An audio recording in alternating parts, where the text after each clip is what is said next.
Welcome to Social Infrastructure with audio, new and improved. Titus Kyle, CEO of a little corporation in Eve called Social Infrastructure.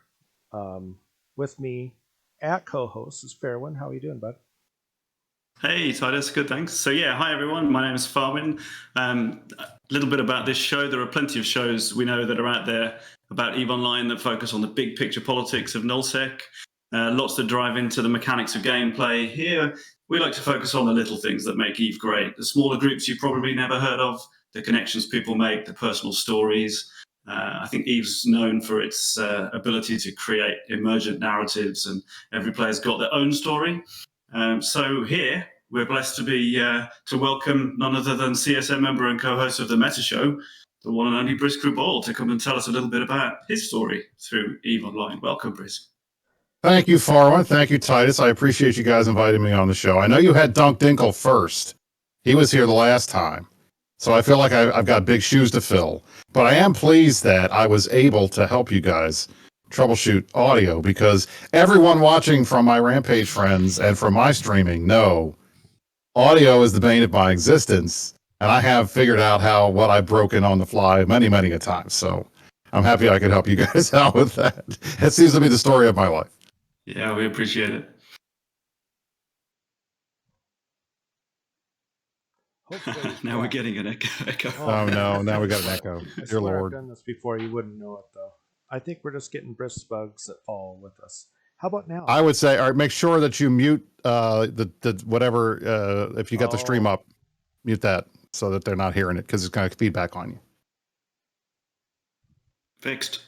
There you go. See, got it, guys. I know exactly. I have broken every single thing that you can break on a stream, so I know how to fix it all too. So about that, I had all this set up on OBS Streamlabs, right? And then I downloaded the different OBS, so I had to reset all this stuff up last night. And obviously, but we got Brisk, our savior. Yeah.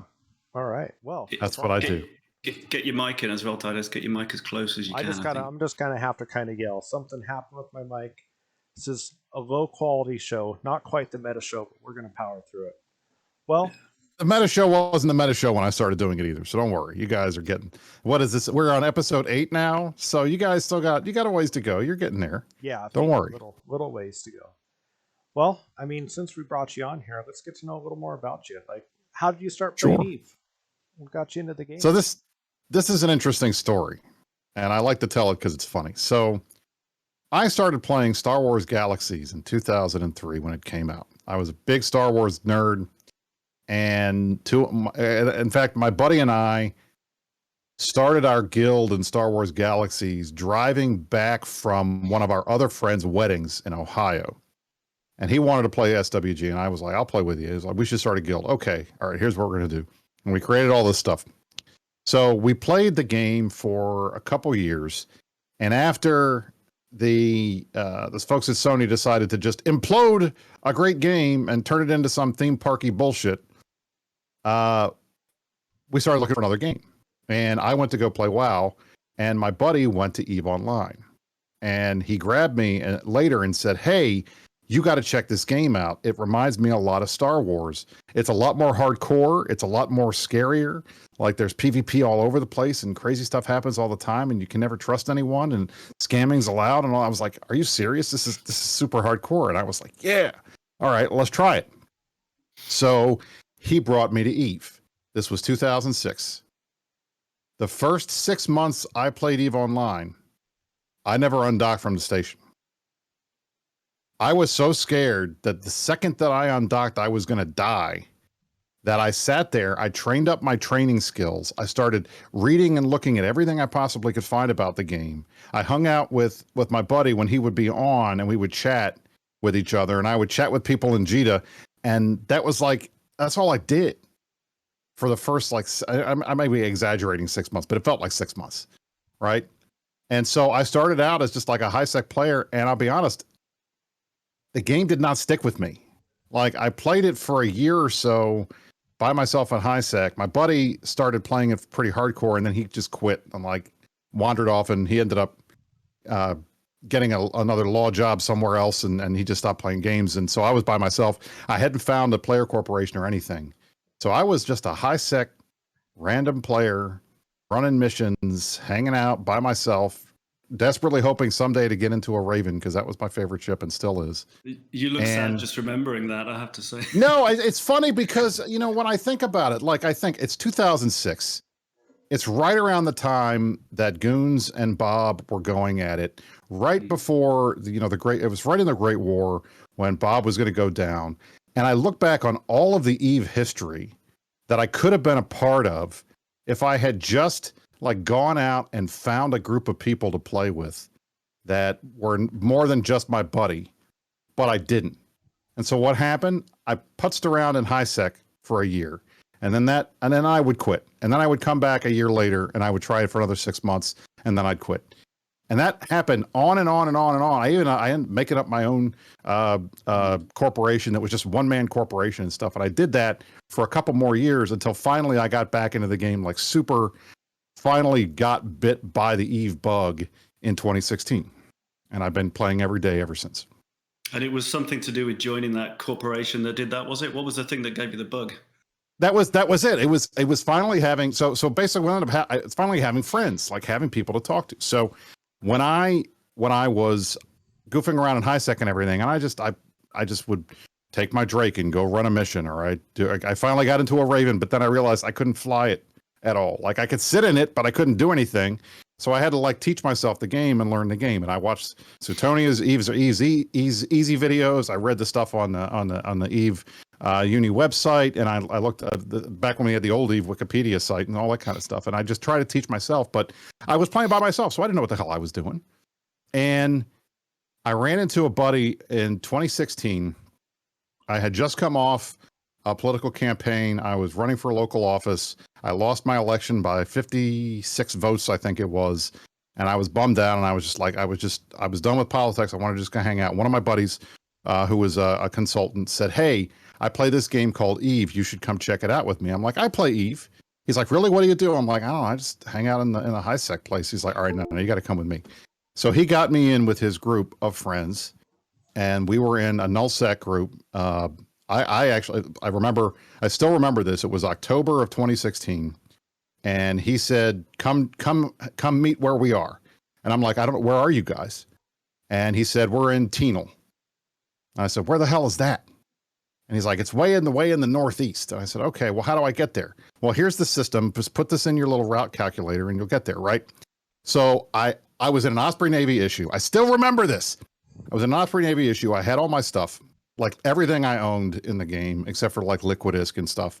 And that was just, I think I sold a Plex or something and had like 300 million ISK or something. And then I had this Osprey Navy. I go and I just start gate jumping from high sec. I get to low sec. I make it through low sec. Amazingly enough, I make it through low sec. I die to a PL and adversity gate camp in MTECO and Tribute. And that was my first PvP loss in EVE Online that I can remember. And then he taught me how to set my death clone to their staging system so I could just die and then just go there. And then I was there. And then I just started playing with these guys. And within about, I want to say 2 or 3 months, he and I ended up leaving. We were in a group called Miners and Mercs in an alliance called Drone Walkers. And we were living in this little pocket in the back end of Teenal. And we would rat out there, and I was using my Raven and making ISK, and I bought my first carrier, and I learned how I was doing all the ratting stuff and learning nullsec and hanging out with these guys. And we were starting to get evicted by adversity. And what ended up happening was I was like one of the few people in the corp. Most of these guys would just log off. They didn't want to fight. But when those guys came out, I was like, I'm pissed. Hey, you guys are trying to take my stuff. You're trying to take my space. I'm not going to let you get away with that without a fight, right? So I'm a noob. I don't know what the hell I'm doing. So I'm just like, fine, let's go get him. Let's go. And I would end up going out and just keep fighting these guys, taking a caracal, go, fighting, dying, grab another caracal, go out, do it again. And the group that was running Drone Walkers at the time was a corp called SDK Scientific. And the corp executor, or one of the guys that was a leader of the corp, was actually the alliance executor. So he was in the corp. and I was hanging out with these guys and talking to them, and I would jump into their comms on our Mumble server, whatever we were doing stuff, and I would go and talk to them. And eventually they're just like, dude, you're like the only one out there that in that corp that fights. Why don't you come join us?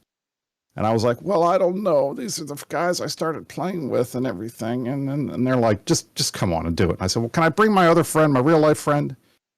And they said, okay. And so I joined STK, and that was January of 2017. And I have been with them for 5 years. Mm. That's awesome. That's it. That's how do you keep new players in Eve, guys? You find friends. You find them and you hang out with friends. I wonder how it's amazing how that works, isn't it? I wonder how common that experience is. I mean, I spent the first few years playing this game kind of by myself and dropping off and finding it boring after a couple of months, and then coming back and give it another try and all that kind of stuff. And I hear that story from so many people. And yeah, I think you're right. It's like you got to find people to play with, right? That's what makes the game great. Yeah, because let's be honest, like some of the PvE in this game is not exactly the most scintillating out there. You know, after you've saved the damsel for the 17,000th time, and you've run and shot these random mission guys, and you've done your ratting and everything, it gets kind of repetitive. But if you're hanging out with your friends and you're bullshitting on comms and you're watching a movie together, or you're just chatting, or you're just talking and seeing what's out there, and doing quick response fleets when they're coming and when folks are coming in to mess with you guys, that's the fun. That's what makes Eve fun. So this is a social game, and that's why I like your guys' podcast, because you guys highlight the social aspect of it, and that is what makes this game what it is. And without that, this game would have been dead 10 years ago. Yeah, absolutely. Yeah, mine wasn't my first ship. I went again was a Hyperion, and I thought I fit it well, flying around high sec, and found some guy to duel with, and luckily he was really cool because it was not going well for me. I did not, it was one of those things I just like fast track skilled into it, and was like, oh, I finally got it.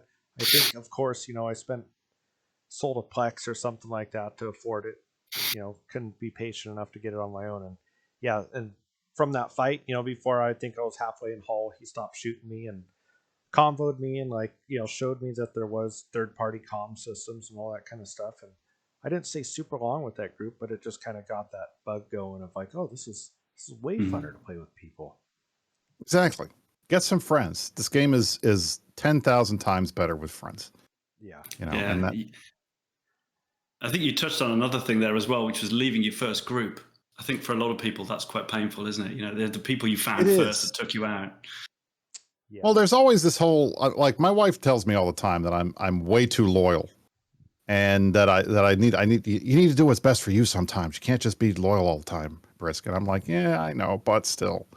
But it was hard. And to this day, sometimes I'll get convoed from my old CEO, and it makes me laugh because he was the CEO at the time, and he was pretty hardcore gung ho at the time. And now I'm like telling him what's going on in the game because he hasn't been keeping up with it and stuff. So I kind of all right, I made the right decision going with these guys. And if I hadn't gone with those guys, I don't think any of the stuff that's happened to me in EVE Online since would have happened, because I think there was some kind of intelligent design that happened with me to get me where I am, because otherwise I was just going to be another random nullsec player like everybody else. But I got in with these guys, and it kind of changed my whole career in the game. Yeah, that's awesome. So I think there's a lot of stories that are pretty similar to that.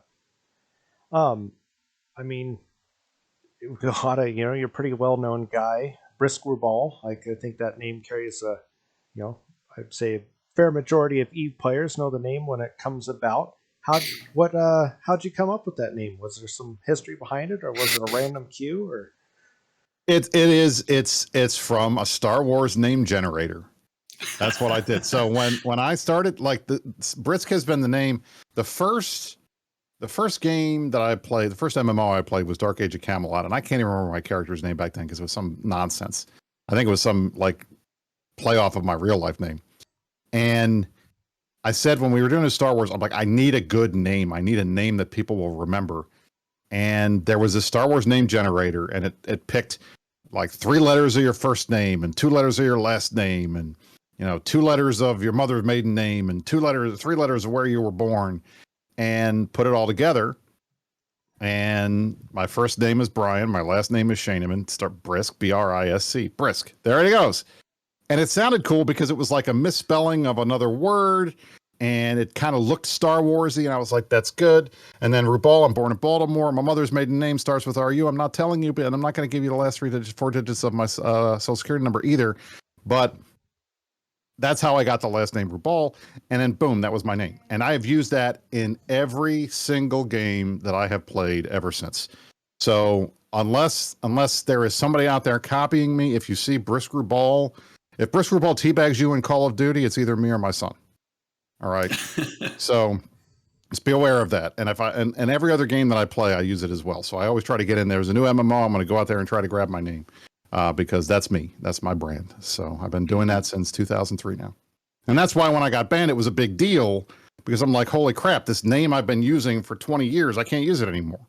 At least till we got that resolved. Yeah, that's rough.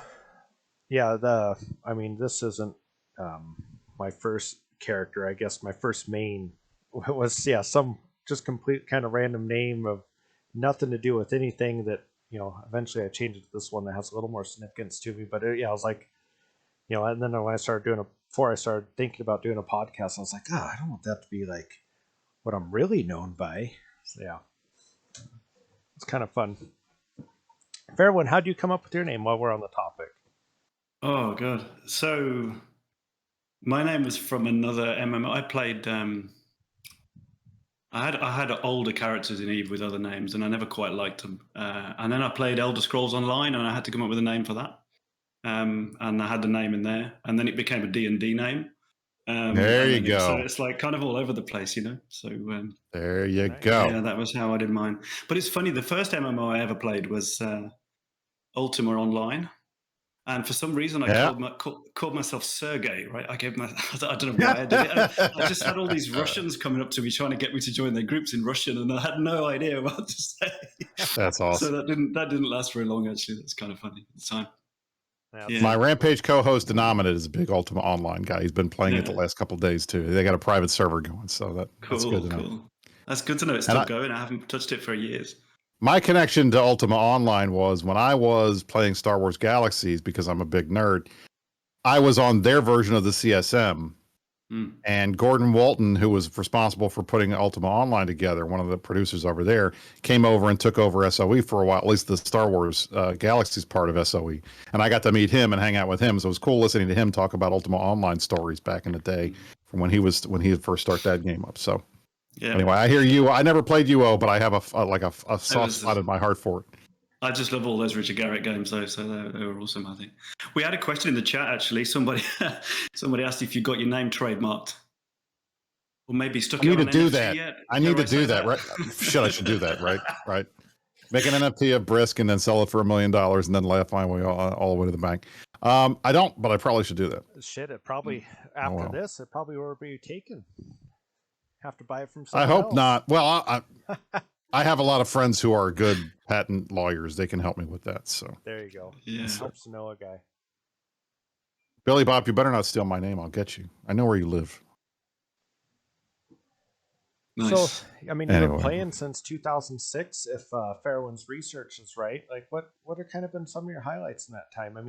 We can get into like CSM and kind of current stuff, but what are some past highlights? Well, CSM stuff aside and all that, like pseudo real life stuff aside, I think some of the most fun moments that I've had in Eve, I think some of the really big fights that I got to do the whole I was there thing, So I remember in MTech-O when Test and CO2 got pushed out by goons, we were fighting on the CO2 side, the Test side. When I was in Drone Walkers, that was the first time I ever lost a dreadnought in a big fight, and I was like, "Damn, this is pretty cool." And we did, and I remember that, and that was kind of my first taste of the fun. And I remember we had a spy in our fleet, and we were coming back from another fight in that war, and we were in Typhoons, and we got bosuned on the gate by PL. And lost the whole Typhoon fleet, and I was like, "Damn, that was cool." I'd never seen. That was the first time I'd seen a Titan like firing in anger in the game, and I was like, "That was awesome." I know I lost my ship, but it was still pretty cool. Fast forwarding, I think I I remember a small gang fleet with Pando. We were in remote rep Sveeples back when that was a thing. And there was 10 of us, and we went around, and it was me and a couple of my guys in my corp, and then Pando and some of the guys in DEF CON in his corp. It was right after we had just joined the initiative. And that was one of the most fun fleets. I still remember that fleet to this day. It was one of the most fun fleets we did. It was just cool going out and doing that small gang stuff. Big stuff. I remember when we evicted Hard Knocks from Rage and killed Fort Knox, the first keep star in the game. That was pretty amazing. I had a lot of fun with that. That was a really good time. I think fighting in X47 and the big Titan fight in X47 was great. That was a lot of fun. That was an interesting thing. I had never done anything like that before. I remember when we onlined our first, the first keep star we had in FTACN and Quirius. We were down there. That was a great experience. That was a lot of fun. When I got my first super, I bought a Nix. I ended up, it was a Father's Day gift from my wife. She said, you can buy enough Plex to buy this thing if you want. And I'm like, okay, thanks, honey. And so I got a Nix, and that was cool. And then I upgraded that to a Titan later. And then later on, I got another one. And I've lost 2 Titans. Those were both interesting experiences. I'll never forget either of those. One of them was the typical Brisc was in the wrong place and shouldn't have done what he did at the wrong time. I brought a shield rag to an armor fleet, and I was one of the 2 or 3 shield ships that were in this armor Titan fleet that we dropped with Snuff, and the bad guys immediately targeted us first. And I had gotten that Titan like 3 or 4 days earlier. That was my second Titan, and I lost it like instantly. And my wife to this day will never let me live that down, because that was another Father's Day gift. That's awesome. So it was I mean, losing one Titan is bad enough. Losing the second one was even better, because I lost that in M2 during the last war. You lost one in M2, right? Yeah. I lost that, and I lost it on stream. And I'll be honest, I was relieved, because I didn't have to worry about focusing on playing anymore. I could just do the stream and not worry about having to have like dual comms in my ears. And I had my other Titan there, but he wasn't doing much. And so it was just something, you don't forget stuff like that. And that's what it's fun about Eve. It's still, even to this day, I can still get the shakes doing PvP when I'm moving something or doing something stupid, or I make them. The other day I was out sightseeing in BTAC R with some of the guys in Rampage, and I was in a shuttle, and I forgot I was in my Titan pod, and I had to go back 40 jumps in a shuttle through nullsec, through gate camped areas where I'm looking for a smart bomber on every gate, and I'm still freaking out. And that's like, I've lost a trillion-ish worth of stuff, but I didn't want to lose this Titan pod, because not only did I not want to lose it because I didn't want to be out the ISP, but I didn't want to see the Reddit post and get shit talked by everybody, including all you idiots in the chat who are going to be giving me a hard time, because I know you would. So I'm like, I don't want to lose this thing, but I got it back, and that's one of those things. That's, to this day, you can still get combat shakes, no matter how much of a veteran you are. It still happens, and that's what makes it great. Isn't it? That is the thing. That is one of the things that makes Eve great. And I wonder, I mean, like, what is it about Eve, do you think, that gives us that other games just, I mean, to my experience, don't? I think the number one reason for it is because death is real in this game. Like, you lose stuff. Like, you're not going to get it. It's not like it automatically pops back into your inventory, or if you die, you just Zerg rush and go back and you keep fighting. You know, you lose a ship, you lost the ship, and the guy that beats you gets your stuff, whatever the loot fairy gives him, and you get a kill mail saying, look, I lost. And you remember that. And I think people in this game are very competitive. I think the average Eve player is hyper competitive, especially those of us who do PvP. And we don't like to lose. And we don't want to lose. And we definitely don't like to lose stuff that has value. And there's a lot of things that have sentimental value. I remember, and it's funny because to this day, like, stupid shit. I remember one of my favorite ships was my solo PvP ship, was a Brutix Navy issue that was hull tanked, and it was blaster fit, and it had an MJD. And this was back, it was a couple years ago, before I think everybody started doing the hull tank Brutix Navy. So people weren't sure, are you rail fit? Are you blaster fit? How are you going to, so I used to take that out. That was my solo PvP ship. And I got like 15, 20 kill marks on it. And I remember taking it out with Karma Fleet as bait in T5Z when we were fighting test across that gate during the last war. and I lost it. And I sat there looking at the screen and I was like, I've had that ship for 3 years. It had all most of my solo kill marks on it. Would I have done that? Would I do that again? Hell yeah. Yeah. Because we got a good fight and we won. And I was, you know what? Yeah. My Brutix died, but we dumpstered the rest of their fleet when the Karma Fleet guys came through, and it was a good time. So I think it's the kind of thing, this game, because loss has meaning, because loss is even guys that are super rich still care about loss in this game. Like Merkel Chen, my co-host on Rampage, very good friend of mine on the CSM. This guy's a trillionaire. He is the CEO of the largest corporation in Goons, which would be like the third largest alliance in the game if it was its own alliance. He gets pissed off when he loses a 3 millionist Thrasher. He gets mad if he wipes a fleet during Saturday Night Swarm or one of our events. He gets like viscerally angry and he beats himself up about it over a ship that's nothing like the pennies he finds in the back of the couch cushion could cover this fleet, and he's beating himself up for it because he doesn't want to lose stuff. And I think that's what gets in EVE players' heads, and that's what makes us different from other MMO players. We know when we lose that it matters, that it means something. Whereas in any other game, you know, okay, res and go, you do your corpse run and you're done, or you go back to where you have to go back and start over. Okay, you know, there's no real loss, and that separates us, the men from the boys, I would say. Yeah. Yeah, the loss matters. Yeah. Yeah.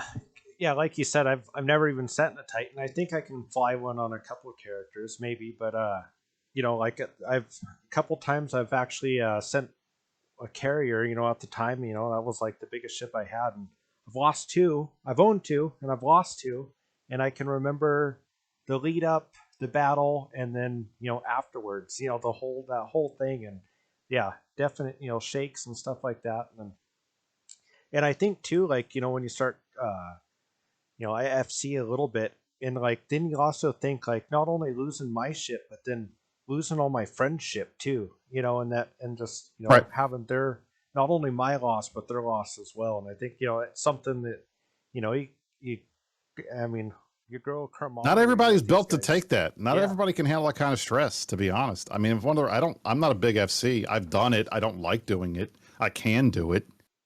I've been playing long enough that I can do it if I have to. If Mark says, "Hey, you got to finish the rest of this fleet," I'm like, okay. Yeah. But I don't want to be in that position of authority. I don't like having that kind of responsibility. You know, I imagine, you know, if you're somebody like Asher or Jay Amazingness or one of the big super fleet guys, or you know, even Pro God or Villy, you know, imagine being responsible for, you know, losing hundreds of thousands of real life dollars worth of stuff Yeah. that your friends have put together and built up over time. They trusted you and you led them into the fight, and you know, you got them all killed. That's gotta be a psychological thing. Well, you know, and it's yeah, gotta be and like being a general and losing a battle and looking at all your friends that are dead and especially stuff. yeah, especially M2, that fight, like you know those guys are sending in fleets that are worth more than some people's houses, and that you know Yeah. where else do you find a scenario like in that in itself, you know, than Eve? I think yeah, it's definitely a unique game, and there's none other that keeps me coming back like it does. Exactly. Well, and I'm not that good at first person shooters, so I'm pretty bad at PUBG, but I like it. I try to play it every once in a while, but then I realize why I don't like it. And then I stop for like a month, and then I'm like, I should try PUBG again. And I go back, and then I realize why I quit the last time. oh man. Yeah, it's and just you know talking earlier, you know, getting people in your group and having those bonds. It's I don't know. It's I could go on forever about that, and we try to focus on that in our group. You know, building that community and everything. Yeah, it's interesting, isn't it? I think when you were talking about some of those early days, I mean, one of the things that we do in our corp is, we try and get new players out to nullsec really early and just say, come have some fun, and we'll give them free ships and all that kind of stuff to get them started. And we're a small corp, but we've had some great new bros come in recently. But it's interesting. Like I just remember one of them he was sat in our staging system. He's like, if I click on dock, will I die straight away? Right? I had the same worry. Yeah, exactly. So there's something going on there, isn't it, about like what people expect and what happens. So we kind of took him out and showed him around and stuff, and you start to get more confident, and then you get overconfident, right? So exactly. Yes. And it doesn't take much to pop the bubble of an ego in Eve. Hubris is something that doesn't last very long in this game, because there's always somebody better than you. There's always a bigger fish. There's always somebody better than you. There's always somebody that's going to know something more than you do. And no matter how good you think you are, there's somebody out there that's going to manage to kill you one of these days. So, and yes, always never fly what you can't afford to lose. Number one rule. Well, and it's just the mentality of people not being used to a kind of game where you don't get back what you die in. Yeah, and that's why little things, we've tried to do is just have a bunch of little fun free frigates and like go die, learn to live. I mean, that's how you do it. That's how you learn. You're never going to learn if you don't take the risk and go out there and try. And every fight, learn something from it. What did I do wrong this time? Oh, I forgot to overheat. Oh, I used the wrong ammo. Oh, I wasn't kiting right. Or I got too close to him when I should have stayed far away. Or I didn't get close enough and he was able to kite me or something like that. You learn each time, and every time you get a little bit better. And the next fight, you don't make the same mistake, or you try not to. Yeah. And eventually you're going to start winning. Yeah, I still make mistakes every time I undock. I know that. I know you mentioned your Brutix earlier. What is your favorite ship to fly? You're talking about undocking. This is a tough question because it changes. And I mean, when I first started playing, I wanted a Raven real bad. This was back when cavalry Ravens were still a thing, when you could overprop them and you were going as fast as your missiles, and you could fire in like 3 or 4 volleys and they all land at the same time because you were going so fast, and it was just like wipe everything out. I remember wanting a Raven so bad, and I remember it was like a huge achievement for me when I finally could sit in one, because this was pre skill injector days. This was pre anything. You had to do it all the hard way. You had to train your training skills. You had to make sure your clone state was enough that you weren't going to lose any points if you died. And like, so getting into a Raven was great, and I was so excited when I got into it, and then I realized I hadn't trained any of the cruise missile skills, so I couldn't really do anything with it. Yep. And I was like, okay, well, I just learned an Eve lesson now. I'm in the ship that I wanted, but I can't really use it, so I need to go and train all this other stuff up. So I think Raven was probably my favorite ship. It's still one of my favorite ships. I got one that I painted myself over here on the model stand. But I think over time that has shifted, and now I'd say I love all of the Triglavian ships. They are my absolute favorites. My Nurgle is one of my absolute favorites. I love that thing. When I lost the first one of them that I had gotten when we were out PvPing, then I got a second one. Merc gave it to me, as a matter of Merkel Chen, my partner on the CSM and on Rampage, gave me the second one. And I lost that to Edencom Gate Rats in Kebers, and I'm still pissed about that to this day. And then the third one I still fly. And every time we take out armor assault frigates, I'm always in a Nurgle. And I give CCP Rise a hard time. I keep asking him to give me a little bit of a range buff so I can maybe hit a little farther than 17 kilometers once in a while, which would be nice. But I think that's probably my new favorite ship. But between the Raven and the Nurgle and the rest of the Trig line, I mean, I'm in Kikis all the time. I'm in Vedmax all the time. I think Vedmax probably my favorite cruiser. My Ikatursa, I like that as a hack. I know it's probably too expensive to really be a mainline doctrine, but I love using that for structure bashing. I love my Leshak. I have a Zernitra. I'm one of the few people that can say I've used the Zernitra to kill things. I've actually killed a couple of structures with my Zernitra. So any trick ship I will get. I wish I had the money to afford a Hydra or one of the other AT ships that's Triglavian based, but Oh yeah. Maybe someday. Shoot, I completely forgot about those. Yeah, I'm right with you. I think the Vedmak is right now is my favorite ship. I don't think for what they cost and what they can do. Yeah, I just don't think there's Oh really yeah, another option. great small game ship. Yeah. Great solo ship. And when I want to cut the cost of that in half, I'll fly an Osprey Navy. There you go. Yeah. There's always options. Farborn, what's your favorite? I was thinking about this. I don't know.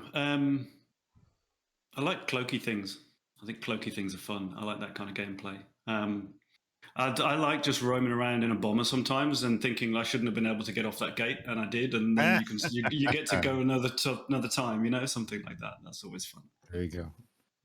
Yeah. Getting away from gate camps is a lost art. I think we have been coddled too much by Instawarp interceptors, now Instawarp shuttles. The good old days of knowing how to do the cloaky MWD trick and trying to get those guys, and hopefully they're not as good at decloaking drill as you are at getting out. That's fun. But it's still a little white knuckle.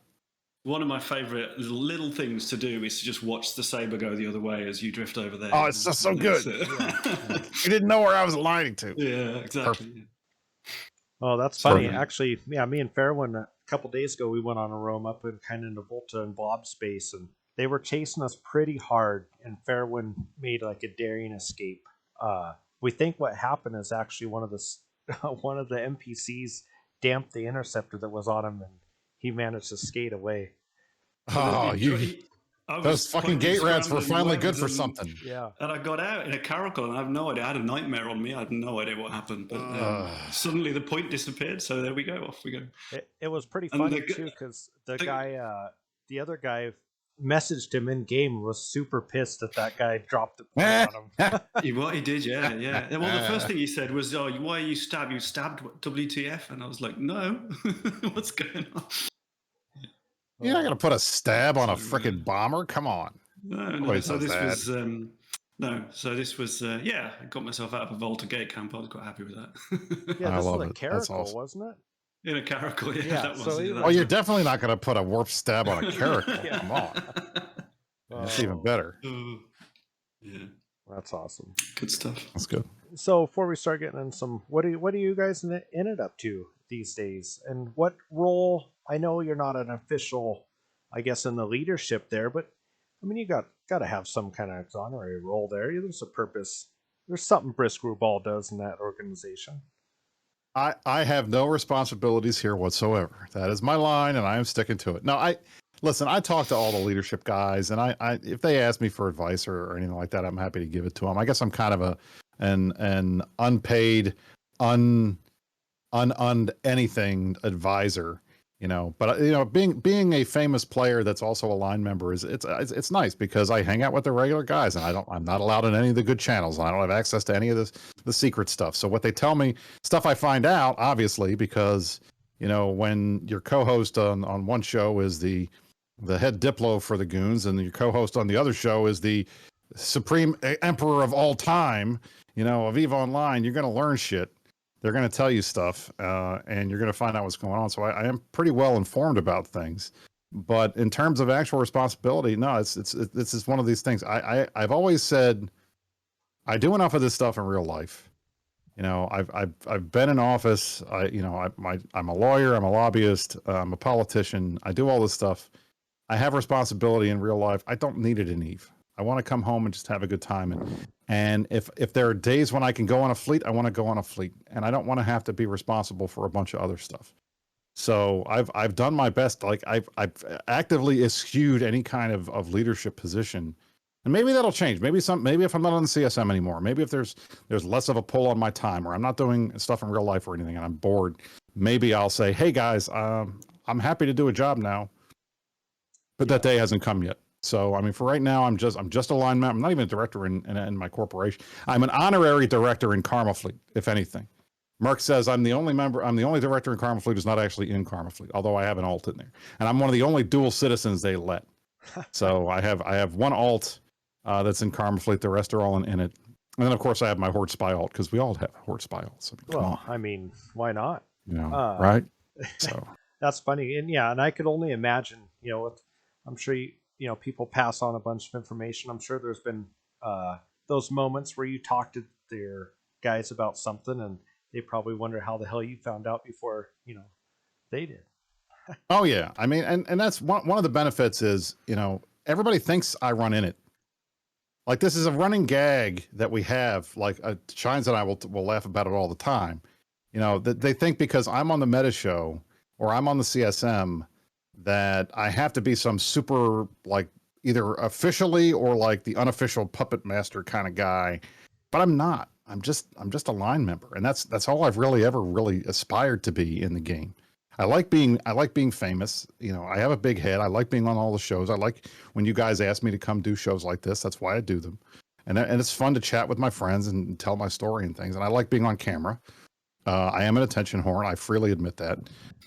But in the game, I've just never had the desire to want to run anything huge.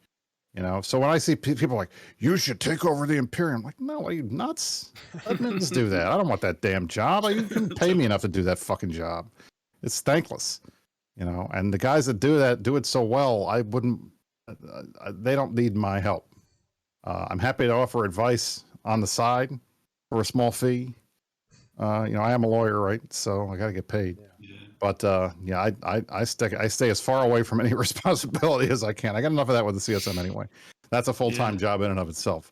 Well, that's one of the things as well we wanted to talk about a little bit. So maybe let's move on to that. So I think everyone here probably knows you're on the CSM. Is it 3 times now you've been on the CSM? Is that right? This is my third term. Yes, I was on CSM 13, 15, and now 16. Okay, so tell us a little bit about what that's like. I mean, day to day, what sort of things? What's it like as a member? So, I mean, essentially, we in the age of COVID, pre-COVID, in 2013, it was different. Or 2013, CSM 13, which was 2018, it was different. We had 2 summits that year. We had a fall summit and a spring summit. So we went to Iceland twice. We would have weekly, every couple of weeks, we'd have a teleconference meeting, and we would chat with them in their internal Slack. They use Slack as like their version of Discord, and they would set up channels for us to talk to the developers and stuff like that. And they have a Wikipedia style thing called Confluence that they put pages and stuff up like that. So we would do the summit. We would have meetings, video conference meetings or phone calls. We'd have individual meetings with devs. We'd reach out and talk to them privately via Slack. We had group chats, and then we had our own CSM Discord that had a behind the scenes where we could talk to ourselves on the CSM out without having CCP there. And that's what we did. And when we switched in CSM 15 was, right in the height of COVID, we got elected about 3 months after COVID became a thing. So there was only supposed to be 1 summit that year, but it got canceled. So we essentially started doing video conferences. And so every week, at the time it was Friday, every Friday we had a video conference. And it would be an hour-long meeting. We'd meet with different teams, different groups in CCP. They would show us what they were doing. We would pitch ideas to them. They had one day where they asked us to present something that we wanted to see done in the game and put together a little thing for them, and we all did. And we never had a summit. And that was CSM 15. And that was hard. That was very hard. And it felt more like work because that's what I was doing for work. I was doing video calls all day long.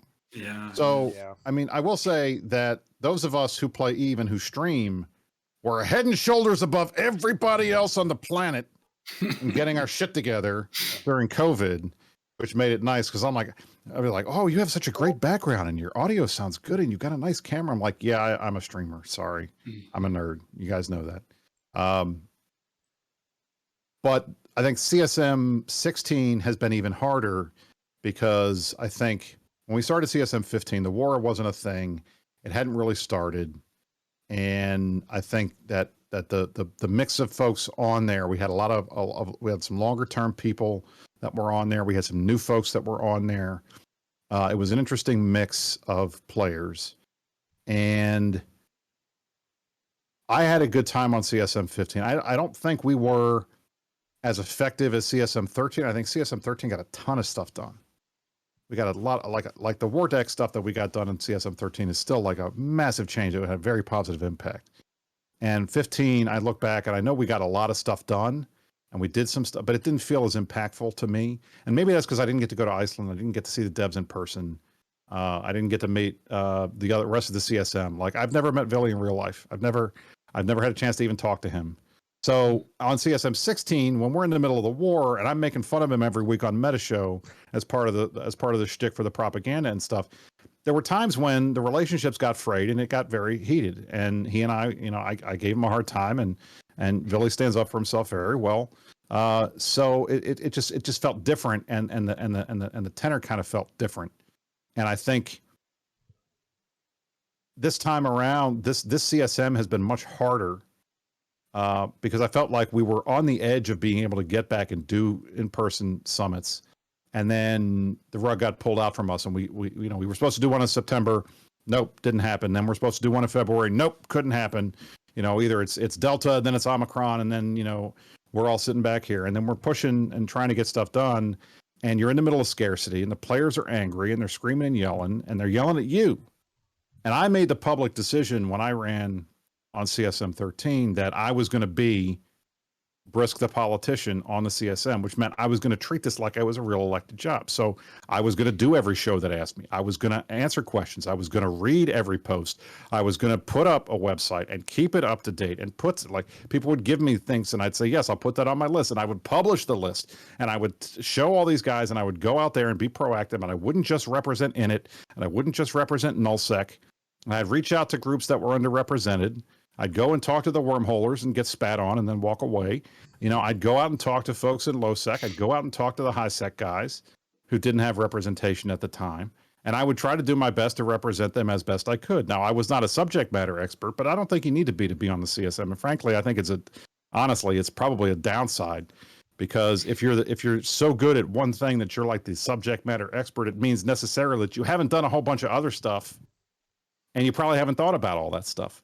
And you're looking to talk about the thing you care about. Whereas if that's not what CCP gives a shit about, then you're going to sit on the sidelines for most of your term. And I've seen that happen, and it's not fun. It's not fun for the person that doesn't. And I think it's a waste of a seat. Mm-hmm. So I always I want somebody that's going to put the work in, that's going to show up, that's going to listen to people, that's going to go solicit feedback. And if they don't know, isn't going to try to just, bullshit their way through it. They're going to say, I don't know this. I'll go find out from people that do, and then bring back good stuff. And I think that was more common in CSM 13. I think CSM 15 and 16, it's felt different.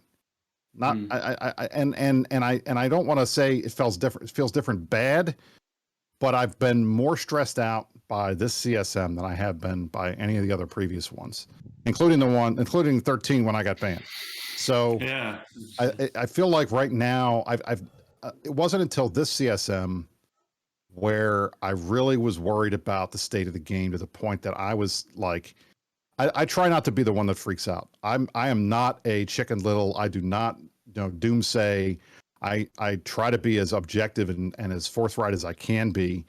And when I start telling CCP in meetings privately, like, guys, you can't do this. If you do this, you're going to kill this part of the game. The players are going to hate it. You're going to get, you're going to get riots. You're going to get pitchforks. It's going to be really bad. You can't do that. And then I watch them do it, and exactly what I said happens. It gets to you. It really it gets under your skin. Now, that being said, I think we've kind of turned a page recently with the company. I think they've finally gotten to a point where I think they've done enough on the economy. They're tired of hearing the bad press. They're tired of hearing me and Merck and Nam and some of the other CSM members and some of the other folks on different shows and stuff complaining all the time. And they're ready to start listening to players and giving us things that we want. And I think we've seen a lot of evidence of that in the last couple of weeks. And I think you guys are going to be seeing the fruit of that soon. And that makes me happy, because I feel like we're going to finally start getting a little bit of goodwill with the community back. And I think a lot of that has to do with what the CSM's been able to do, because we've been pushing these guys for months to be like, stop with the nerfing, stop messing with the economy, give the players what they're asking for. I don't want to ever hear, I hate when I hear who asked for this. And I remember on CSM 15, that was Phantomite's catchphrase. And I gave him a hard time at the time for saying it all the time, but then he was gone, and I was the one saying it all the time. And I felt like, you know what, I kind of owe him a little bit of an apology, because his point was spot on, and I didn't get it at the time because I felt like sometimes CCP's got to do what they think is right. But after 18 months of that, I was ready for them to start doing what we wanted, or at least what we asked them for. You know, pay attention to the issues that the players care about, and you're going to get goodwill back. And I think hopefully we're going to start seeing some of that in the next 6 months or so. Right. I'm really glad you said that, because that was going to be one of my questions was, do you think there's cause for hope? And is CCP listening right now, right? Because if you look at it on the face of it as a regular Joe player, like someone like me, I mean, there's all the NFT stuff, there's all the Doctor Who stuff, there's the scarcity stuff. It just seems like there's a litany of things that people are, you know, accuse CCP of not paying attention. Yeah. One of the things I actually quite, sorry, go on, Titus. Yeah. Oh no, I just go ahead, Titus. I wanted to chop in there and no, agree with you. Like, but no, like exactly what you're saying, you know, and the thing is too is, you know, when we load up Eve, you know, to log into whatever account we're going to go in, we see that player number down there, you know, and when you every time you log in, you see that number goes down, and you know, if you played the game long enough, you know, you can tell when space is emptier. And it's not hard to make that correlation, you know, of like, man, it feels like there's no one in space. Well, sure as shit, there's no one in the game right now. Right, 100%. So, but it's been going up, hasn't it? I think it has, but we have seen that. We have seen that. I think over the last month or so, it started to tick up, and we were down to like right now there's 17,653 people playing Eve. It was down to 14 or 15,000 this kind of time in like prime like the end of prime time U.S. time zone in early January. So it was bad. Yeah. So one of the things I'm always curious about with this, because, you know, so maybe some of that, I don't know how much of that's new players, how much of that's people who've just kind of come back after a break or whatever. You know, but we see upticks after some of these things, right? So maybe the Doctor Who thing brought a bunch of people in. I don't know. I've heard from New Bros actually they've found it quite good because they can finally find enough hacking games to learn how to do it on, right? Things like that. There you go. But also, I was looking back at the, you know, you talked about the wormhole keepstart thing, the rage keepstart. Like apparently after that, there was a huge uptick of people playing because everyone was like, wow, look at that. I want to go be part of whatever the hell that is, right? There is always that. Dropped off afterwards, right? So it's kind of, it's temporary. So I sort of wonder how we keep them. You know? What's that? That's one of the things that I think it makes Eve unique is it's like the KGB. Once you never leave the KGB, you know, it's like every time I think I'm out, they pull me back in kind of thing. And I feel like when it comes to Eve, there are a lot of people that are willing to take breaks and then come back when they know there's something happening. Like, for example, like during the last war, during Vietnam, we had this thing called the Horn of Gondor where Mittani did not ever use it, didn't want to use it until we absolutely needed it. And he finally felt like we hit an existential crisis. And you had 2/3 of the game coming after the Imperium. We needed everybody that had played that still had stuff that wanted to come back and help fight, come back. And so we sounded the Horn of Gondor, and we had hundreds and hundreds and hundreds of people come back. And the ones that didn't come back, didn't want to come back, gave us all their stuff, or they came back, and we brought in a bunch of old players that had like storied histories, that knew stuff. We had the Edge come back and help run Coord for the Imperium. We had guys like Mr. V and folks like that come back. We had Elo come back. We had Grath Telkin come back. We had all these like luminary names that, while may or may not be out there leading fleets, they have a name and they have a history and they have a gravitas that raises morale just because that guy's in fleet. Like half the time when I join a fleet, I'm there as a line member, but I feel like I'm helping because the guys are excited to see me. They want to, we're Brisc is here. This is great. Oh, it's awesome. We get to fly with Brisc. I've never got to fly with him before. This is great. And it kind of like, it kept people interested and got them back in it.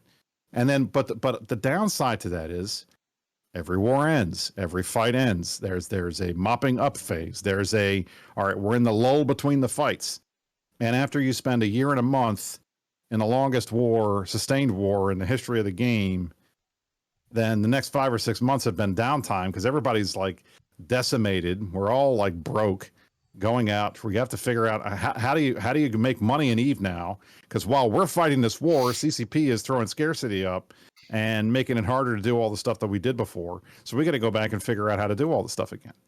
And it became this thing. And in the end of the day, it's taken months, but I think finally groups like Test and Init and Goons that were running on fumes at the end of that war are finally starting to make some money back. And now I think we're kind of getting ready for the next big thing. And I think at that point the numbers will pop up again because people are going to come back because there's content. But it's hard. It's hard to keep people interested in that internecine period between the wars. Yeah. And that's okay, right? Sorry. Yeah. No. I mean, when there's nothing happening, that's the time to take a break. Come back when you're fresh and you're ready to go. You know, and that's what I suggest to folks, especially, I mean, burnout in this game is a real thing. It absolutely can happen. And if you're burnout and you need to take a break, do that. Knowing that when you come back, your friends are going to be here. Make sure you put your stuff in an NPC station that's that doesn't end up in Potvin. Otherwise, it may not be here. But make sure most of your stuff will be here likely when you come back. So just do that and get back in here and come hang out with your friends and take the time you need. Yeah, and when you're that whole thing when you're talking about the big war, not being in it myself, but definitely if obviously a fan of podcasts, and listening through that and and then at the time too it was kind of interesting. You had your two big, I guess, Eve news outlets. You had the meta show and then Talking in Stations, rest in peace. And so you get to hear both sides of it and kind of come to your own conclusion. But yeah, and then obviously there was big talk about when the Horn of Gondor and all that stuff, but then when you hear and you got these people, these big names coming back to the game, and some of these big names were your guys' kind of arch rivals or fought against you for the longest time, and then you hear they've come back to you guys, and yeah, it was good. That's interesting to hear you talk about that and to kind of think back on those times from, I guess, a third party looking in and that kind of stuff. Mm. The war was a unique time period, and I'm glad I was there and firsthand and got to see it all, because I mean that to me that's why a lot of us play Eve, is for something like that. Like I'm going to be able to say I was in the biggest war in the history of Eve until the next one that's bigger, right? Yeah. I lost the Titan M2. I can wear that like walking around. I proud old man. I lost a Titan in M2. And that means something to folks in this game. It's like saying I lost a Titan in BTEC R, or I lost a Titan in Asakai, or something. Like you go to these big fights from the old days, and you hear about them, and that's the kind of stuff that new players are going to be like, "Damn, man, I hope we have something like that someday." And then you will, and then they'll get to be a part of it, and then they get to say, "Oh, I was there for that." Absolutely. And I mean, I had a fantastic time in the war last year. Full declaration, I was on the Pappy side. I was in one of the smaller alliances over there. I was at M2 and I ended up getting stuck in an Eagle, and I spent about a week trying to get it out through all the bubble camps, and it was a nightmare. Did you get out or did we kill you? I hope we killed you. No, I got it out eventually. Oh, you son of a bitch. But I spent far too much time trying to get that Eagle out of that system. It was crazy. But I had a fantastic time. I mean, that was my first experience as doing a war of that size. I mean, it was the first one of that big, but one of those big wars. And this idea that we were kind of pushing forward through territory, taking, drop another keep star and move all the supply lines up. It was just that was an awesome experience. I was actually quite disappointed when it ended, but yeah, I think a lot of people. I wasn't. Yeah, well, I think really. Well, I would have been disappointed if we lost. Let me put it that way. But yeah. it was good when I was ready. I would tell you that we were. I mean, it was close at the end there. We're like, okay, but the only thing that beats losing is winning. Let me tell you, winning is great. Well, full disclosure on that one. If Karma Fleet's application process didn't take so long, I might have actually got in on the tail end of that one. But I think I got in. I think I was a week before it all fell apart, and yeah, I missed out on the whole thing waiting in that queue. But then I never even got into Karma Fleet. I guess they sent me a mail and I wasn't paying attention, and then but I got in with another corp for a little bit. But yeah, that was good stuff. It was good times, wasn't it? So while we're talking about the war, I did have a question I wanted to ask you about this. So maybe let's do that because we're talking about it now. I think you've already said. I mean, this was the kind of the biggest MMO battle that we've ever seen. It came at a really unique time in human history, right? Because a lot of us were kind of stuck at home suddenly and looking for things to do, and online was a way of reconnecting with people and stuff like that. And so I don't want to get into the details of the war itself because that's been done to death. But we're now like, what, 8 months after that's ended and the dust has settled and things have realigned a little bit. Do you think the game's different because of that now? Or do you think we're kind of just sort of, notwithstanding all the scarcity stuff, we're kind of back to business as usual? Or did that change things? Well, I think the war did change. I think the war broke a lot of people. I think the war broke a lot of, I mean, look, Billy had been in charge of Test as one of the shadow leaders there forever, right? I mean, for at least 5 or 6 years since he left Goons, that was his thing. He went to Test and he built it up and made it a thing, and he kept those guys going for the longest time. And he was there when they created the TTT, the Tranquility Trading Tower and Trading Consortium and that kind of stuff. And he was a huge person. Now he's in Horde. You know, that alone is weird. Pro God has taken a break from the game for 6 months. You know, Pandemic Horde is up in the Northeast, and they are bigger and better than ever. And you've got the old groups that had been like at the forefront of all the past wars. Like when you think of PanFam, you know, back in the day, PL and NC Dot, that was PanFam. Horde was like, they were like the sideshow. And now Horde is number one. They are the absolute number one. And they're the ones driving that boat. And Gobbins is the de facto leader of that group. It's not Headliner. It's not Vince. You know, you hear and see Gobbins. He's the one that's out there making a lot of the decisions. That's changed. And I think the movement and the implosion of Legacy in particular has left a ton of empty space all around that has given a lot of the smaller and mid-sized alliances a chance to thrive in areas that they weren't before. And you see Red Alliance and Red Menace Coalition coming back. You see Fire creating itself and doing what they're doing. You're looking and you're seeing Boss and the guys up in Venal right now fighting against NCPL and those guys on a deployment. And I think other than the fact that Init is way bigger than it was before and Goons are still in Delve, a lot of the rest of the map has changed. And some of the players have started to change. I think you're going to probably see that moving forward. But we're hitting. I think we're getting close to or hitting near a generational shift in Eve. Like guys like me and Mittens and stuff. You know, when I started playing Eve, I was 27 years old. You know, and now I'm like 44, and I look 60. So at some point, a lot of these guys, we're probably going to start saying, all right, it's time to pass the torch to a new generation of Eve players, and go out there and do that, and let these guys take over. And where do you go and retire to in Eve? Where's the Eve Florida kind of thing? Well, usually it's PL. I mean, that's where all those guys go, right? I don't know what it is, and I think in Goons you just kind of just stay there. But I think it's one of these weird things where I think a lot of these guys are you know, we're kind of at the point now where you're starting to see folks, you know, step up and take over.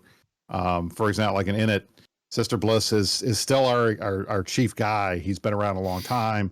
He was one of the founders. He was the founder of the initiative.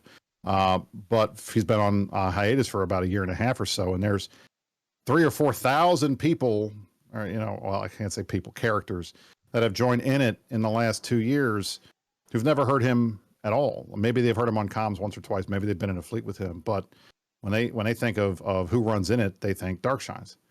You know, and so we have Shines now taking over there, and we've seen some changes in the leadership in Goons. I mean, Mittens is still there, but the old head of the Corps Diplomatique, which was Marana, she has retired.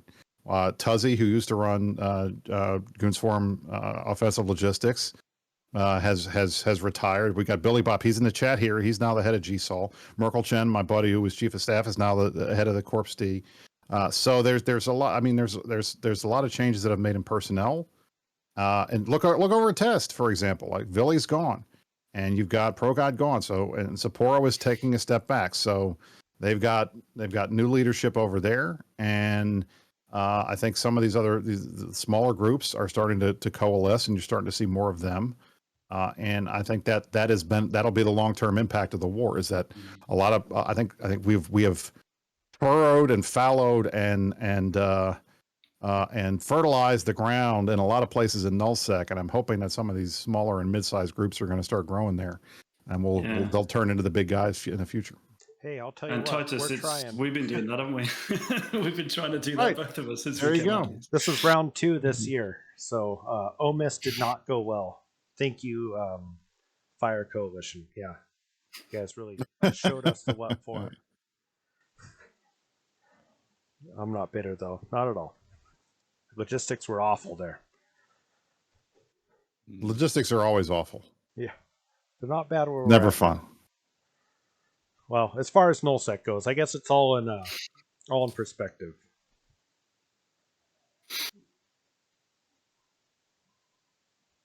What do you have next, Fairwin? What are we going to talk about next? Well, let's. One of the things we did want to touch on a little bit, and you mentioned it, was I'm sure people were piqued if they haven't heard of the stories about this. Is you received a ban from CCP, didn't you, a few years ago? And I while you were a did. CSM member, in I fact. did. And I I did. know that some of that you probably aren't going to want to talk about, but could you, for those that don't know, maybe tell us a little bit about that? Sure, I'll give you guys the sanitized version I can talk about. So listen, first of all, I am firmly of the belief that to be a real veteran, to be a real E veteran, at some point in your career, you got to eat at least one bullshit ban. And I remember sitting around a table at a CSM meeting in Iceland and listening to people talk about how Aerith, oh, I got banned. Sutonia, oh, I got banned. You know, Merc, oh, I got banned. Nominate, I got banned. Like, you guys, what do you mean I got banned? I'm like, oh, they thought I was doing something and I had to tell them I didn't, and then they lifted it and everything, and it just became a thing. And then when I ate my ban, I remember laughing with the guys afterwards. Like, that's it, Brisc, now you're official. It's the rite of passage. You've done it. You know, you've officially eaten a bullshit ban. So what ended up happening? So I was on the CSM. I was on CSM 13, and essentially I was accused by the company of breaching the NDA, and they have never told us flat out what we were accused of. That to this day, you know, I have still not 100% official confirmation in writing or any other way of what we actually did. But what we pieced together, and this is the story as I understand it. So Dark Shines, who was at the time one of the lead FCs, he was not running the initiative because Sister Bliss was still around, but he was one of the super capital FCs. And Pando, who was another good friend of mine, who's another one of the big FCs in it. Dark Shines, everybody knew that Pando and I talked all the time. And I talked to Dark Shines quite a bit. We were all very close. And essentially, we were accused that I had leaked to Shines and Pando information about the impending removal of Haw guns from Titans, and that would decrease the cost or decrease the value of certain Titans, in particular the Moloch, of which Dark Shines owned one and had recently sold it.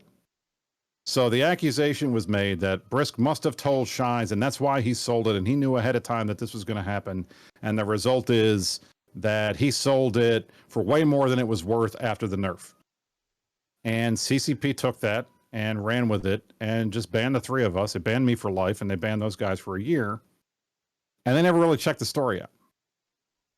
So we went and said, hey, guys, just FYI, Shines has been trying to sell this since December. The summit was in February. The changes were told to us at the summit. They didn't go through until March. He sold the Titan before we knew about it. And the timing was like, it was right around that time period, but he'd been trying to sell it since December because he said, how can I, when I am trying to make the initiative get to that next level, which was getting a big Titan fleet, he wanted to take the proceeds and use that to buy a bunch of Titans to seed to his corporation so that they would have 5 or 6 Titans, because one Moloch is 1 Doomsday, but for the price of 1 Moloch, you can get 4 regular Titans, and that's 4 Doomsdays, and that's better. So that's what he did. So we went and we presented this to CCP, and they looked at it and they realized, okay, you know, this what we thought happened here was circumstantial. And I flat out, I told him, look, I don't need this job, and I certainly don't give a shit about in-game ISK, and I'm not going to tell my friends something that they're going to go use to make money in the game, because first of all, everybody knows Pando. He's always broke. He never has any money. So the idea that he was going to like insider trade to make ISK is just ridiculous. And Shines was trying to sell the thing before. So I never told them. There was never a situation where I gave them any inside information. And it became a joke, you know, like there's a channel in our Mumble, I think, still called Brisc's NDA leak channel or something like that. And it's like, and we tease it. They tease me about it all the time. So what ended up happening is I go and I got banned, and I was freaking out. Like I remember sitting in it was April 8th, 2019, I think it was. And I'm sitting in my office and I'm like watching as they're pulling my roles in Slack, and I can't see any of the channels anymore. And I get this email. I thought the email, when I got it, I thought it was a joke. I thought somebody was phishing me and it was just a scam to try to scare me or something. And then I tried to log into the game and I couldn't get in. I was like, oh shit, this is real. And so I worked out, told the company, we got on calls, we told them what happened and everything like that. And they said, all right, well, let's take care of this. And then they went and did the full investigation they should have done ahead of time, and realized we hadn't done it. And they came back and they unbanned Shines and me and Pando, and they apologized to me. And it was water under the bridge. And so I resigned from the CSM at that point and said, look, you know, we got like a month left in the term. I don't want there to be any bad blood or anything. And frankly, I wasn't sure if I was going to stick with the game or not. Cause after that, it caused a lot of problems. Like, you know, I had tied my name, my real life name, to Brisc. And when I ran for CSM, I put my real name out there and everything, cause it was going to come out anyway. So I might as well, I'll take advantage of it and just use that to my benefit. And that was my shtick. That's how I got to be known, because I was like the politician guy. Nobody would have known me otherwise. I was just a line member. I was literally just a line member. There was nothing special about me. Any random member of the initiative had the same experience that I had. I just happened to be a politician who sits in rooms with people like the CCP guys all the time and has to pitch ideas to them and trying to get the government to fix stuff on my behalf of my members. So I was doing what I was doing in real life in the game. I figured, hell, what the hell? And when my guys were pushing me to run for CSM because I knew I did that, that's kind of why I did it. It started as a running joke and then just became a thing. So I felt like, you know, that there wasn't anything special. So I tied my name to the character.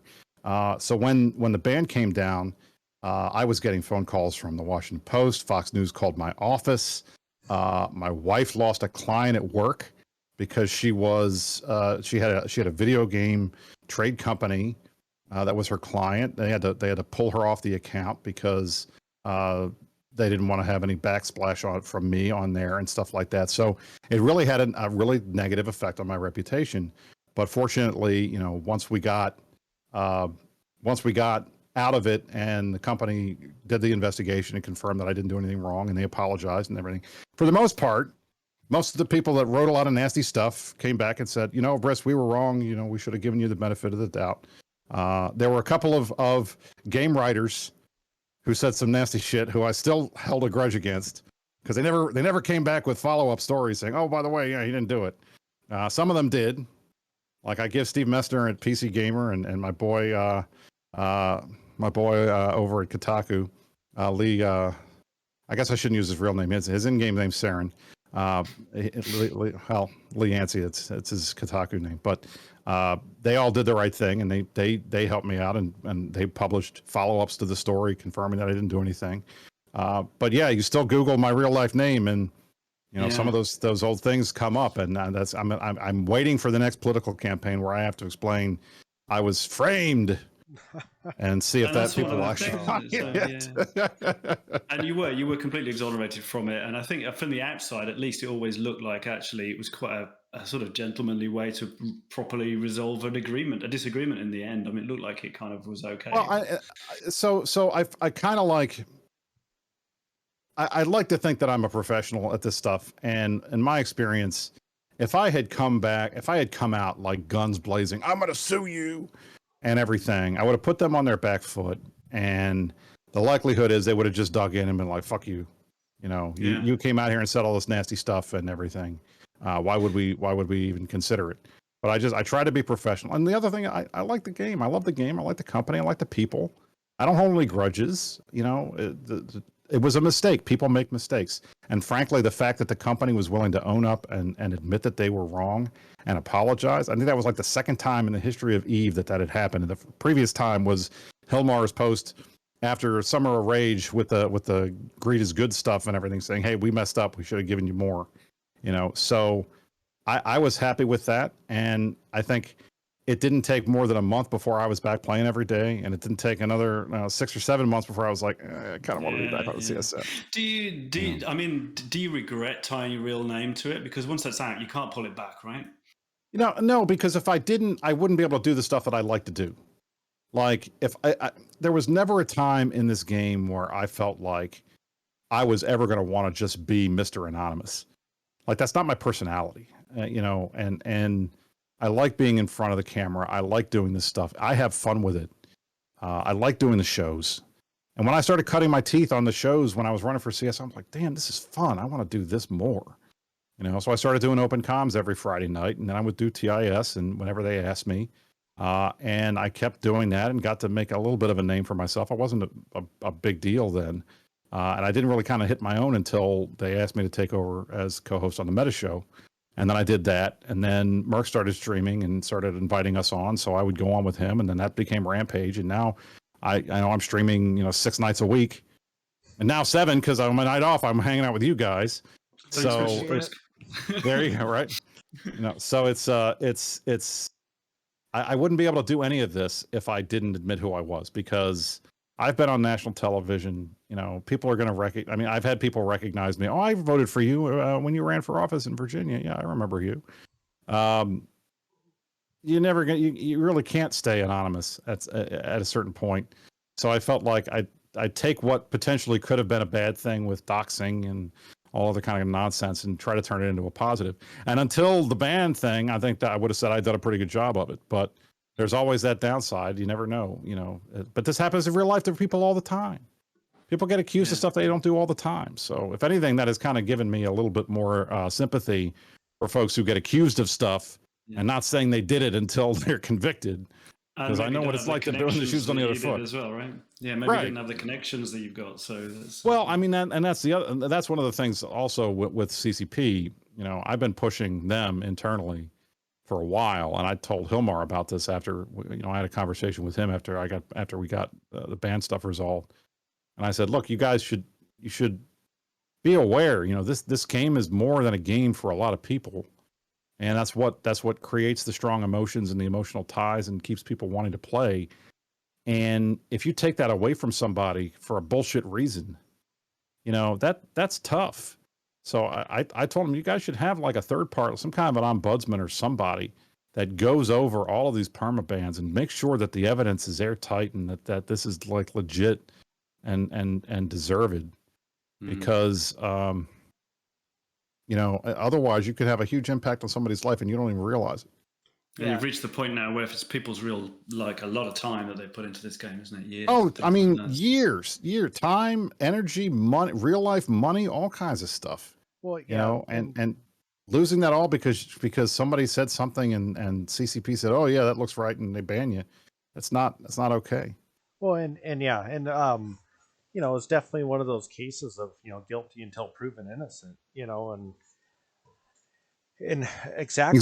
Not thinking about how it can affect people's lives. There's a lot of people, especially like the day and age we're at right now, and hopefully it comes to an end. But with like a lot of these social interactions, like these aren't just some people you talk to online. These are real friends.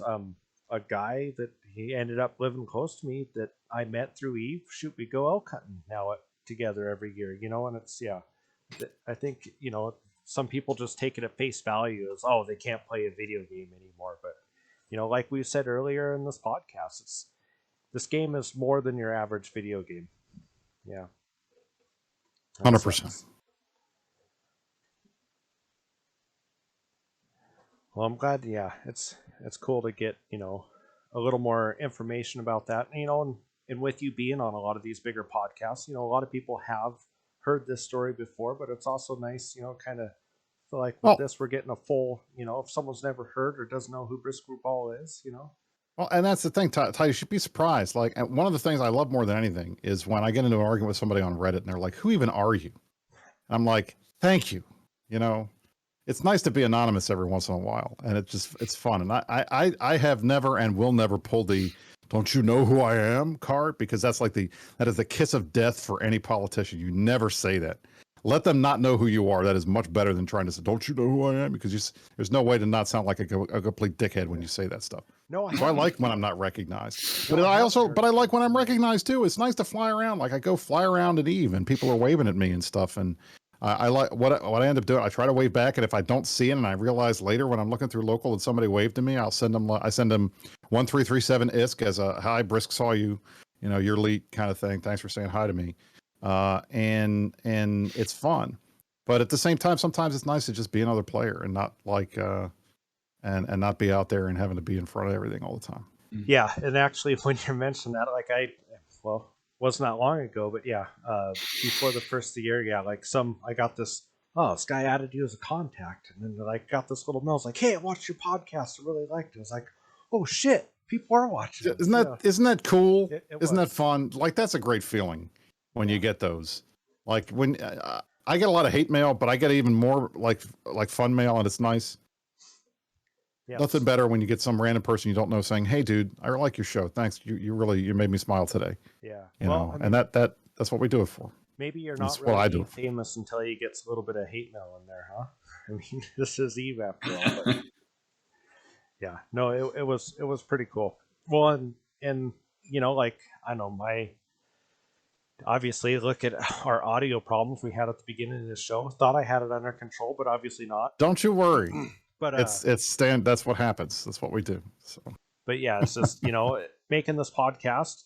Personally, I was like, there's a lot of great ones out there, and I was just like, well, I think I'd like to do this. I don't know why I wanted to do it, and then just tried to come up with, well, what would I want to listen to, and it's a little bit rewarding. Maybe it pads my ego, I guess. I'll admit I have flaws. I'm an FC and Eve. I mean, I think there's a special kind of individual most of us can sum up pretty quickly. I hear that's a good pickup line. Dave Archer told me that works as on women. Oh yeah, I'm an FC and Eve. That's what he says. Yeah. Oh, I got an even better pickup line than that. I've got Dave Archer's frozen corpse in my hangar.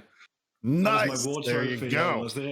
There you go. And yeah, basically what I was just getting at there is trying to create something I would like to watch, and it's nice when someone tells you they're enjoying it too. It's like, okay, shit, I'm on the right track. I'm terrible, but I'm getting better, and keeps you moving forward. 100%, absolutely. And hopefully with Fairwind, he'll continue to do this with me. I kind of wrangled him into it. Kind of, met you? Well, here we go. I mean, there's social interaction through the game. I mean, how long you been in the corp now? A couple of months, isn't it? Months, yeah, I mean, and that was awesome. I mean, you guys were doing we're going to public fleet, Tamar, frigate brawl. Anyone can come if you want, see what we're about, get stuck in. And we had a great time, didn't we? Yeah. Yeah. And yeah, met him through that way, and shit, just, got bullshitting on comms. I like to think, good friends now. And then, definitely have the personality. And I was like, oh shit, this guy, he's got a can-do attitude. Not afraid to get out there, made him the second in the corp. So, well, I mean, what a great honor, I think we have 60 members. Wow. But yeah, no, it's been good. Good stuff. Good. It's fun. Yeah. So I think we got one more question really for Brisc, haven't we? Which is, yeah. What's next? What haven't you done? What are your Eve's gave her goals, right? What do you want to do? Still. What do I want to do? That's a good question. I mean, honestly, like right now, I'm kind of like riding the high. Like I think I got one more term left in me in the CSM. I got one more term till I'm term limited out. So I think I want to run. Probably got to run again. As much as this term has driven me crazy, I kind of feel obligated because Merc and Nam are two of my best friends in the game, and I met them all through the CSM and I've gotten to know them personally in real life as well as in the game. They're both term limited this year, so they can't run again. So we're going to have potentially at least one, maybe two, if all three of us can get elected again, potential Imperium CSM folks that are going to need seasoning. So I kind of feel like I'll be the elder statesman next time, and I kind of can't not do it. So I think I got to end on a high note there, finish out the last term. I mean, honestly, the only thing that I haven't done really that I would even consider potentially doing is maybe at some point getting into leadership of one of these groups just to say I did it. But it's not something I've ever aspired to, but it is something I haven't done. So I guess it's something I could do, and it would be interesting. And it would be nice to a little bit of a change of pace, to be able to make decisions, not just talk about what decisions other people have made. But the question there would just be, what would the role be, and what kind of time commitment would it be? Because I don't know what's going on with me in real life.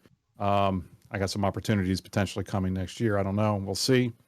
But I think that's probably it. But for right now, my goal is I want to keep flying with my friends, get as many fleets as I can, and put on the best meta show every Saturday that I possibly can, and keep the numbers high. I love our audience on the meta show. I love our audience on Rampage. I like being able to go out in there and have fun with my friends and have people watch us do it and like it and enjoy it. And I like putting out a good product on Saturdays. I looked around the Eve Media space, and there were a lot of shows doing a lot of different things, but I felt like there was a gap there for an informational show that's also entertaining, that can be a little propagandy, but that has high production values, and does a good and does fun things and keeps people laughing and interested.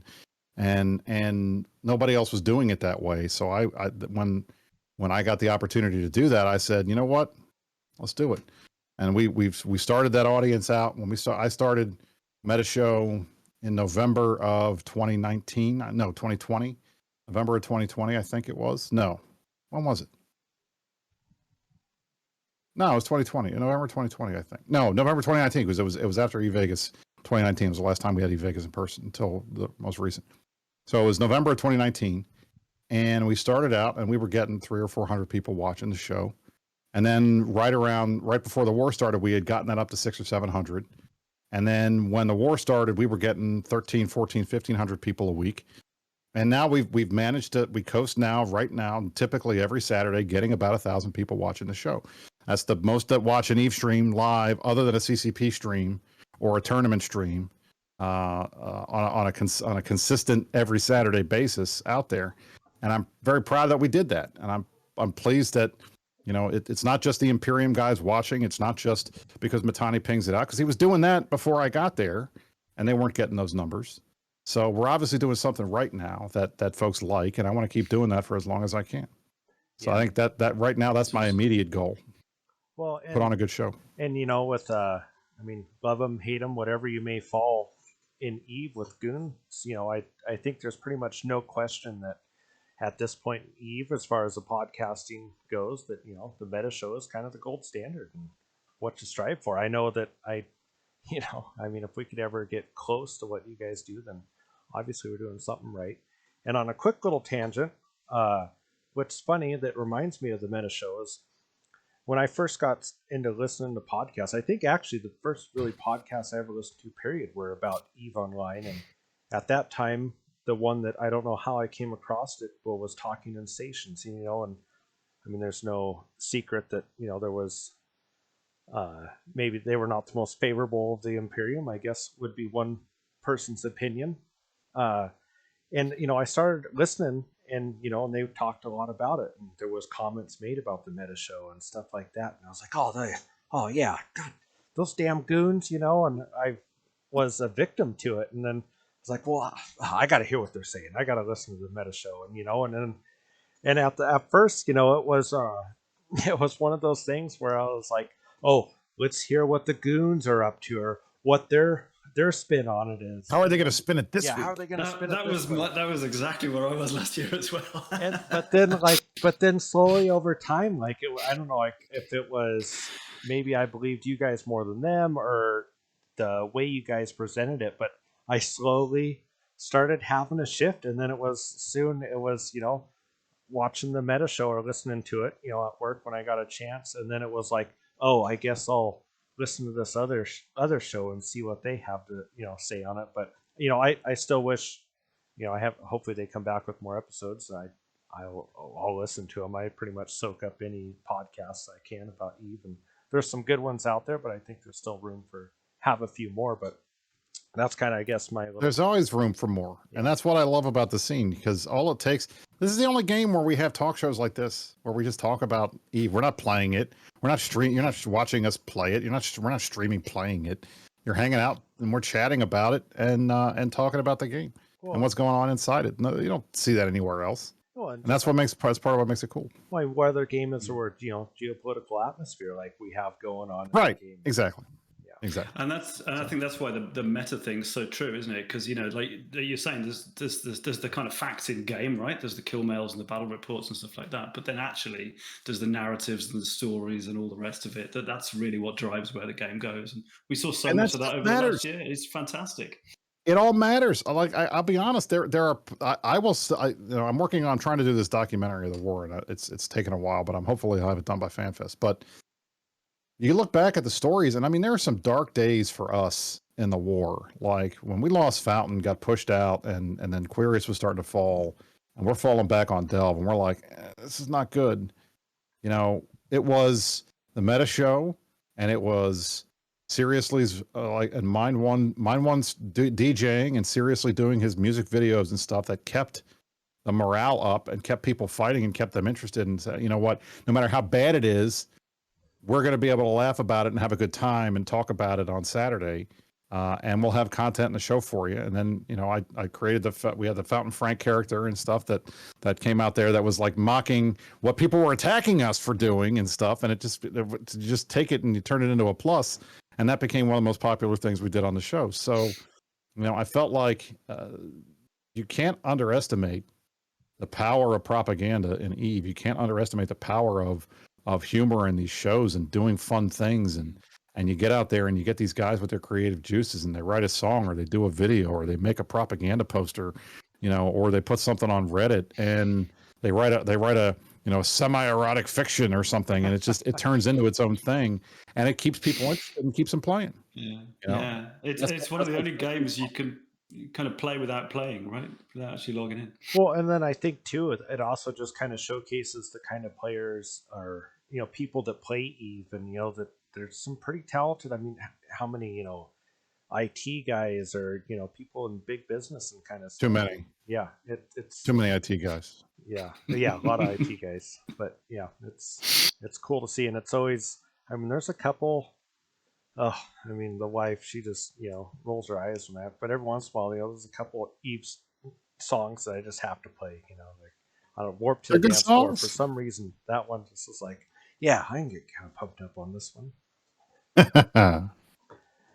Excellent. Yeah, that's awesome. Well, I mean, guys, thanks for having me. I appreciate you guys having me on. This has been fun. No, this has been great. I mean, some with Fairwind kind of we kind of had some questions laid out so that we didn't get off on a tangent or maybe forget to ask something. But Fairwind's asking shoot, I gotta kind of snap out of it. It's kind of like listening to this podcast, like, oh shit, yeah, I should probably talk now or make some kind of comment. Once you get a couple of these under your belt, you're good to go. You'll start to get the flow. Don't worry. Yeah. It's like riding a bike. You won't forget. Yeah. Well, hopefully won't forget how to set up the stream next time. But yeah, and so I mean that's pretty much it for that. I'm just gonna kind of do my shameless plug to see if we can't get maybe a couple people to join our cause and come over to the corporation, because numbers are it. And that kind of never hurts to have a few more. But actually, right now, we're actually blue with initiative, so that's kind of not mad about that. There you go. Yeah, I like it. Very nice. Come hang out. And we kind of had, I guess, get in a little bit of the alliance, stuff. We actually had a pretty big timer come up for our staging Fortizar and Otaxi in Cod Ring, where we're currently based, and it was snuff, and they were, I mean, I think realistically, we can probably put out, 15 to maybe max, 25-man fleet, and snuff. They're pretty experienced players, and they're not afraid to bring some pretty high valued ships to the. They are slightly, slightly involved at the moment, though. It might be a little bit distracted. So, good. It didn't. It definitely worked out in our favor, because when the Hall timer came, leadership keeps everything pretty quiet, obviously, OPSEC, but I kind of jumped in there and just kind of barged my way in and started giving some orders before the main fleet came along, and then got to continue on do that. We formed up our massive Drake fleet, of I think 15 with a little bit of lodging and some support, and fair enough, Here comes, local Spike. Snuff comes in and they got their Legion fleet with some Lashaks and Guardians and Nesters, hey, why not? And, at that point they start hitting it. It's like, okay, well, we're just going to watch this for right now. And our Knight in Shining Armor, didn't expect it. Some people say they're gone, but Brave came to our rescue. And in this particular instance, yeah, they're kind of our Knight in Shining Armor, and kind of got to slap Snuff around a little bit. I mean, basically we were there, and Brave just kind of kicked him around a little bit. Of course, the Fortizar didn't hurt, being cap fit, but yeah, got a nice little kill model on that. I think we lost our side, I think we were down 4 bill and killed something like 60 bill on their side. They decided to bring in a couple Hoffit revs and an Apostle, and then it was kind of weird though, because as soon as they did that, as soon as they dropped them in, like, I think they realized pretty quick that wasn't going to be enough, or that maybe they didn't realize the Fortizar was cap fit, because they left the grid pretty quick and basically just left their capitals behind to, die. And to get blown up. yeah, we weren't mad about any of it. So, but yeah, so social infrastructure, we're always recruiting. I mean, I think our little Reddit post we tried to come up with pretty, and Fairwind helped me with it, really sums us up pretty good. But at this point, also, we can't be too picky. We're looking for new and veteran players, and I think, the name social infrastructure, and I think we that is kind of our identity, and I've met some great friends through there, and skill points can be injected or learned over time, and we got some knowledgeable guys that can show you how to, play the game. So we're not so focused on, your skill points or knowledge of the game. We're kind of just looking for people with the right attitude, and maybe someday we'll be a large group, but we're definitely on the smaller side as far as nullsec goes. And if it weren't for some of our friends, we wouldn't have our space that we do. And I think that's just the truth about Eve. And if you're gonna deny that, that's kind of something you have to do, go try to take some SOV and see how that works out for you if you're not one of these massive groups. I mean, yeah, so that's kind of my little pitch. And then also Shadow Ultimatum, our alliance, we're always looking for some good corps that would like to join us, and I think we got some good times ahead of us. Definitely an uphill battle, and I mean, who knows, maybe we won't be here in 6 months, or maybe we'll be sitting pretty. But that's my little spiel. Good luck to you guys. Let me know how it goes. Keep me informed. Yeah, I always like hearing about all the guys in Clown Ring. My favorite area of space. Yeah. Oh yeah. I die when I go through there. All the Seventh Sanctum guys kill me all the time. So yeah, fun. Yeah, I mean, I think it's like we were saying earlier, right? So we've all been in bigger groups and felt like, let's see, can you hold SOV as a smaller gang, and how does that work, and what's that like? So kind of bringing in quite a lot of new bros at the moment, aren't we? And spending a bit. We've got some great instructors who want to spend time one-to-one in small groups with them and stuff like that. So I think it's a great place, actually. Yeah, I'm having a lot of fun. Yeah. Yeah, there's definitely cons, and it's hard being in a smaller group, but also it's kind of one of those things like, where you, oh man, what was the big cap fight? I know you just said it, where you lost with M2? M2, yeah. It's definitely, I'm sure we'll have something, farther along down the line, but, our M2 for our group, was the OTAC versus Snuff, where Brave saved our asses. And that's good. And you'll remember that. Yeah. And that'll be like, you're going to be telling people, man, you guys should have been here 6 months ago when we had the big fort fight, and we saved our fort, and we killed all these test guys, or killed all these snuff guys, and they ran away. And now all this shit's trapped in Venal, and they can't get it out. This is great. Well, and that was the kicker. Yeah. We were super sad that they couldn't bring maybe all the dreads that they would have liked to that fight. So, Right. Yeah. You didn't get as many kills as you could have. So that's the next time. More bait. You'll do good. Yeah. So yeah. Well, once again, man, thanks for being on the show. What a great guest. Likewise, appreciate the offer. I'm always here for you all, and I hope you audience guys got to hear me talk about stuff again. some of you are I know Rampage guys watching, and some of my fans are on watching too. So thanks for coming out and hanging out with me on a Wednesday night when you didn't have anything else to do. We appreciate that. And I'm gonna Yeah, I'm gonna thanks. get a better mic because the wife texted me, "Hey, you're quiet." Oh, trust me, Dave let me know. Yeah, That's the word. Trust me, everybody's going to let you know. Everybody that you know is going to ping you and tell you your mic is too low. yeah. So I'll give you some mic recommendations, but unfortunately, I usually get them from the audience, and they are always yelling at me because my mic was really bad for a long time, but I finally fixed it. But it cost a lot of money. So Actually, I got a friend that I think is gonna hook me up with one. So we'll see how that goes. There you go. Perfect. Yeah. Let's do it that way. Awesome, guys. Well, I'm gonna sign it off right there. Thanks everyone that came to watch us, and hopefully we won't be a month and a half until the next episode. I'd like to get these back on a weekly basis with the help of Fairwind. And yeah, good night, guys. Great to hear.